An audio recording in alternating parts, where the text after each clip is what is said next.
Oluvannyuma nga bannayuganda balemeddeko nga beebuuza where is John Bosco Kibalama omukulu tebuhalulwa omumpembe wa kuno avuddeyo n'akonfesinga n'ategeeza nti omukulu John Bosco Kibalama alabika nga yattibwa naye nga mboono yattibwa mu butale bugenderevu yali ensobi y'abakuumaddembe abakwata omukulu ono mbu ne bamutta.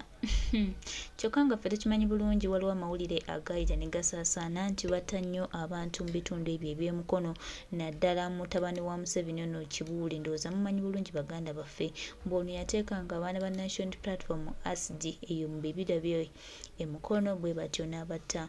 Oyinza okulaba nga mukwano gwaffe muganda waffe John Bosco Kibalama munnange awo we yagendera. Omukama amuwe ekyumula eky'emirembe, omukama amusuunyuwe byonna ebyamusobako.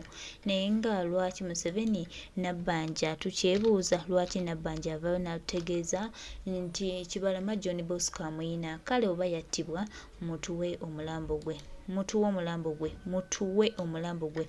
Temugenda kujja Munnayuganda ku mulamwa, temugenda disorganizinga Munnayuganda. Tubategeeza ne tubabuulira twagala bantu baffe oba balamu oba bafu, mutuwe. Entaana zaabwe tujja baziika mu bitiibwa. Tubasuubiza nti tujja baziika mu bitiibwa. Abantu baffe tubaagala. Twetaaga abantu baffe Nabbanja n'akabinjako, twetaaga abantu baffe, tetwagala zi diversion, tetulina kyetwagala wabula kyetwagala bantu baffe bonna abaabuzibwawo. Twetaaga bantu baffe bonna.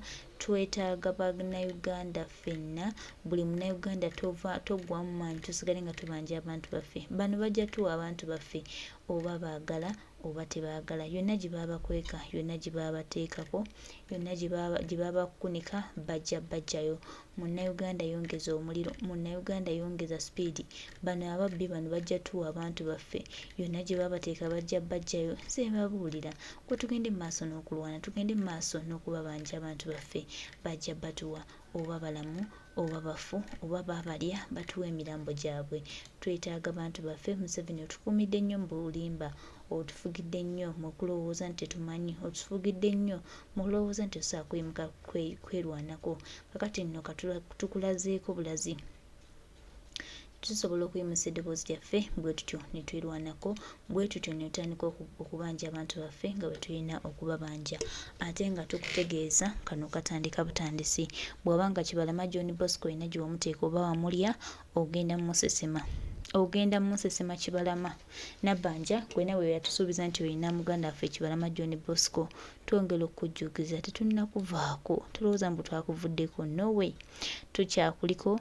Twetaaga bannayuganda, twetaaga abantu baffe. Bannayuganda mwebale, kana akaliro kwongere mu maaso. Temukkiriza diversion yonna eyitaayita. Tuziraba diversion ziyitaayita zeetala, tetujja ziwa budde. Tubasuubiza tujja ziwa budde paka nga mutuwadde abantu baffe, paka nga mutuwadde bannayuganda, mujja batuwa. Tebuhabulwa n'akabinjako. Twagala bantu baffe, mutuwe abantu baffe. Museveni tuwe abantu baffe. Ebintu by'okwevuma ku TikTok. Gwatamanyi ng'omanyi nti tomanyi sembera nsomese. Omanyi asooka n'azaala wa Facebook eyo n'agamba abo bayaaye baleekaanireyo ku media. Oluvannyuma Facebook yamufuukira akayinja mu ngatto. Naddala ku mulembe gwa Lumbuyawe yabeereranga ne credible information we yatuuka n'omunyiga n'amwogeza amannya g'amatuufu. Simanya nti kabalula biki. Yakwata n'omusimbi omuyitirivu ennyo ogutokomoka n'agenda asisinkane CEO wa Facebook. Abeeka akawunti ezimu za shutting down, diiro n'egaana paka lwe yaggalawo Facebook muki. Mu ggwanga yakimanya bw'aggaddewo Facebook abantu bagenda kudda ku TikTok. Amangu ago waliwo akabinja akamubuukira ne kamukakasa nti ffe tufuga TikTok era kyetugiragira kyekola. Kaali nno kamaanyi ebiseera ebyo nga akateekamu ssente mpitirivu nno zaali nnyingiko. Kataddengawo ebyo ebintu simanya Miss TikTok mulonde awaadi ani nga basobola okugula ono n'abeera eno side n'oli ne batandika okwevuma. Kwegamba TikTok n'ebeeraawo nti ono abeera eno n'ono n'abeera eno ne mwevuma. Kati gwe jangu weeyambule, kati gwe jangu ddamu ebyo mpaka za TikTok biki. Bwe tutyo we twaviirayo awo ne tutandika okukyusa abantu mindset ne tubagamba nti eno platform nayo musobola ogikolerako ebintu eby'amakulu. Kati kyatamanya nti abantu bano be baagulanga gwe yimirira eno naawe yimirira eno kati mwevume. Bakadama abawumba tuntu bekolemu tiimu, nze ndi tiimu gundi wambavuma nkuwagira. ekintu ekyo kyatuuka ekiseera nga tebakyakirinako control. Kati ng'ate bano bavudde mu kwevuma balinako abantu be batandise okutagetinga nga babatwalira ddala sepeti ne babavumira ddala baminisita ababaka baki abantu basse kinnoomu. Awo nno ne babukuta mangu batandise okuleetawo diversion. Gwe wanvumye kati nkusibye, lwaki wavumye ono kaakati nkusibye. Bagezaako okuinstolinga fear mu bantu. Kumbe ekintu bakikola leeti abantu nga bayitako dda tebakyadda mabega. Okuva olwo paka nakati kwe kubeera nti omuntu bw'okola ebyekisiru ku TikTok kuno bugenda okupya ng'ennyuma ekusiridde. Kasita ofunta entama ng'amabina g'otafire n'oyogera ebitakwatagana bugenda okupya ng'ennyuma ekusiridde. Naye ng'ebyo byonna Museveni ye yabireeta. Yali agezaako kugamba nti mwe mubeereeyo nga mwevuma byammwe biki TikTok mugifuula ekitagasa. Naye kati yakyuka. Era kati bantu batono nnyo era akakundi akaali kaweebwa ddiiru eyo kaina ne narrative gye katambuza kati gwe wabeera serious mu Uganda oli wekka. My friend gwe musiru ne family yo abantu bali kumulamwa ntunde ya time we Saudi n'okusindika sente oyituma ku TikTok. Gwe atamanyi ng'omanyi nti tomanyi sembera nsomese. Omanyi asooka n'azala wa Facebook eyo n'agamba abo bayaaye baleekaanireyo ku media. Oluvannyuma Facebook yamufuukira akayinja mu ngatto naddala ku mulembe gwa Lumbuyawo we yabeereranga ne credible information we yatuuka n'omunyiga n'amwogeza amannya g'amatuufu simanya nti kabalula biki. Yakwata n'omusimbi omuyitirivu ennyo ogutokomoka n'agenda asinkane CEO wa Facebook abeeka akawunti ezimu za shutting down diro n'egaana paka lwe yaggalawo Facebook mu ggwanga. Yakimanya bw'aggaddewo Facebook abantu bagenda kudda ku TikTok. Amangu ago waliwo akabinja akamubuukira ne kamukakasa nti ffe tufuga TikTok era kye tugiragira kyekola. Kaali nno kamaanyi ebiseera ebyo ng'akateekamu ssente mpitirivu nno zaali nnyingiko.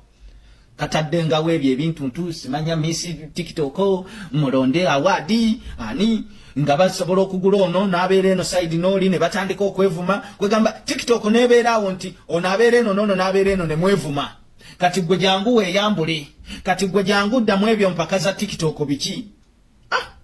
Bwe tutyo we twaviirayo awo ne tutandika okukyusa abantu mindset ne tubagamba nti eno platform nayo musobola ogikolerako ebintu eby'amakulu. Kati kyatamanya nti abantu bano be baagulanga gwe yimirire eno naawe yimirire eno kati mwevume. Bakadama abawumba tuntu beekolemu ttiimu nze ndi ttiimu gundi wambavuma nkuwagira. Ekintu ekyo kyatuuka ekiseera nga tebakyakirinako control. Kati ng'ate bano bavudde mu kwevuma balinako abantu be batandise okutagetinga nga babatwalira ddala sepeti ne babavumira ddala baminisita ababaka baki abantu basse kinnoomu. Awo nno ne babukuta mangu batandise okuleetawo diversion. Gwe wanvumye kati nkusibye, lwaki wavumye ono kaakati nkusibye. Bagezaako okuinstolinga fear mu bantu. Kumbe ekintu bakikola leeti abantu nga bayitako dda tebakyadda mabega. Okuva olwo paka nakati kwe kubeera nti omuntu bw'okola ebyekisiru ku TikTok kuno bugenda okupya ng'ennyuma ekusiridde. Kasita ofunta entama ng'amabina g'otafire n'oyogera ebitakwatagana bugenda okupya ng'ennyuma ekusiridde. Naye ng'ebyo byonna Museveni ye yabireeta. Yali agezaako kugamba nti mwe mubeereeyo nga mwevuma byammwe biki TikTok mugifuula ekitagasa. Naye kati yakyuka. Era kati bantu batono nnyo era akakundi akaali kaweebwa ddiiru eyo kaina ne narrative gye katambuza kati gwe wabeera serious mu Uganda oli wekka. My friend gwe musiru ne family yo abantu bali kumulamwa ntunde ya time we Saudi n'okusindika sente oyitira kwene namba yokka. Webale nnyo muganda waffe, webale nnyo okusomesa. Museveni yalowooza nti TikTok tegenda kuva mu bantu basobola kuyimuka ne babanja abantu baabwe. Yalowooza nti nno kyakoze kimala, yalowooza nti byakoze ategeera nnyo, era yalowooza nti nno Bannayuganda bagenda kubiraba bulabi basirike, Bannayuganda bagenda kubiraba bulabi baddaawo babitunulire butunuzi. Muganda wange kakati ne TikTok social media zonna national platform egiwambye. Tojja ng'osinikirayo mannyo, tojja ng'oleetayo oli kajanjako. Twagala bantu baffe oba balamu oba bafu. Museveni ojja batuwa ate oyinza okwesigiza n'olowooza nti tojja batuwa mu bulungi naye tunagamba ne bw'onaakola ki abavubuka tubakunga olwaleero mujja tuwa abantu baffe nabbanja ve mu bya boda boda temulise gwe nabbanja ogamba bannayuganda bave ku bodaboda mbu bagende simanyanga bagende mu byalo balime gwe mu kyalo tomanyiyo lwaki temugenda ne Museveni ne muva ku bannansi mujja tuwa abantu baffe ne munayagala okwebuzabuza mujja batuufu abavubuka tubakunga olwaleero muve mu bya bodaboda temulise ekituufu kiri nti prime minister afe olabika bw'oyima otamamu abavubuka bemugana abapiki okubeera mu Kampala bemugamba badde mu kyalo balime ng'emmwanyi mwasalawo muzi w'omuntu omuntu bw'asalawo alima ebintu mu kyalo we mujja okubigula mubadondola emisolo ne gifuuka emisolo abavubuka bapiki bemugamba badde mu kyalo bave mu Kampala abantu tebakyatambula oba mmwe gavumenti nga mmwe mubatissa emisolo egituusa okuba enyiyo omulimu gwabwe singa buli muntu wakiri asasula omusolo ogujja mu nfuna ye naye buli kantu mukagalako omusolo ate nga omusolo muguduumudde wabula sente y'omuwi w'omusolo ne mugikozesa ebyo ebitagasa twongera okwebaza pulezidenti waffe Robert Kyagulanyi Ssentamu atuzibudde amaaso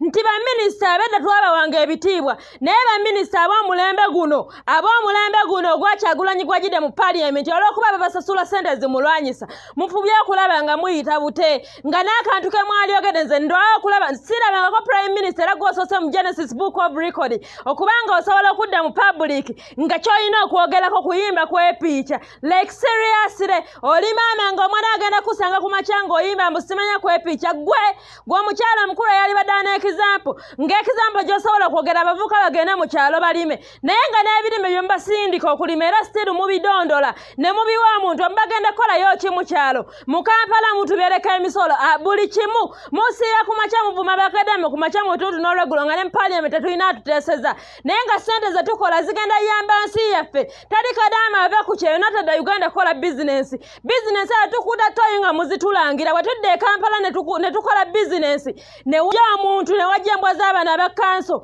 ne batandika okubala emisolo wabula otandisa bizinensi yo baalinga bakuvuma kuuta toyi naye ng'abajja okugibala emisolo tebaliyo tebamanyi na buteewa kuuta toyi na tayipu ya biki bye wayitamu lwaki mutwenyi y'ensi yaffe mwengammwe nga sente y'omuwi w'omusolo kye musobola okugikola mukuddamu ebyo bya kisiru mujja tugende mu kwepiica olw'amazaawo n'omukwatira omudidi gwa ssente n'omuwa bwe muyima mutama Robert Kyagulanyi Ssentamu atuzibudde amaaso kumwe ba ministers ne ba MPs abatalina mugaso mu ggwanga nga kyosobola ogamba abantu basonyiwe piki tukuza abamu tukulidde ku piki tukuliddeko obwo obulimu bwemulaba obutini gavumenti eno ku mulembe guno olw'okuba mulwanyisa President Robert Kyagulanyi Ssentamu ye opposition aliwo omutuufu buli ssente yonna yalikoze ku kintu ekikulaakulanya eggwanga bagiwa abantu batalina makulu kumulwanyisa kufuba kulaba nga bamukuba mussa ku ttaka wallahi prime minister walyogedde ensonga eziruma bannansi so sikera ku makya kuba kudalira abapiki bagende badde mu kyalo boda tezikyalimu kasente abantu be batakyatambula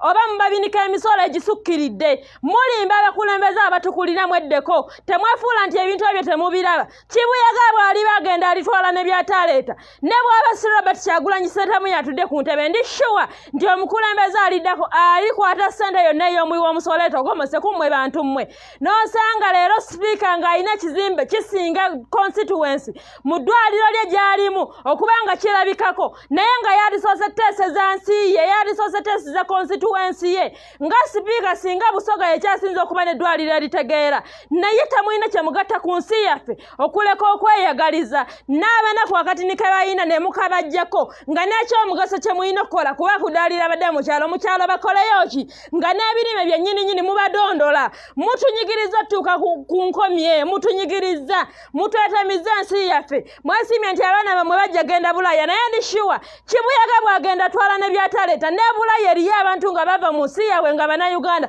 nabo balinyigiriza abaana bammwe mutukoyeza bantu mmwe nabanga gwe kyolina okukola prime minister omulamba alina kujja ku stage kuyimba jangu tugende mu kwepiica like seriously prime minister akyasoose mu Genesis Book of Record nga bamutunuzaamu tamanyi na kyakwogera nga bamutunuza mu kamera naye byokwepiica osobola okubiyimba kale mutama mukazi gwe bw'oyima olaika ofuuka ekyennyalwa otama otuuka ku nabya system ate mujje mpola temunjasamira n'essimu yange enfu temunjasamira.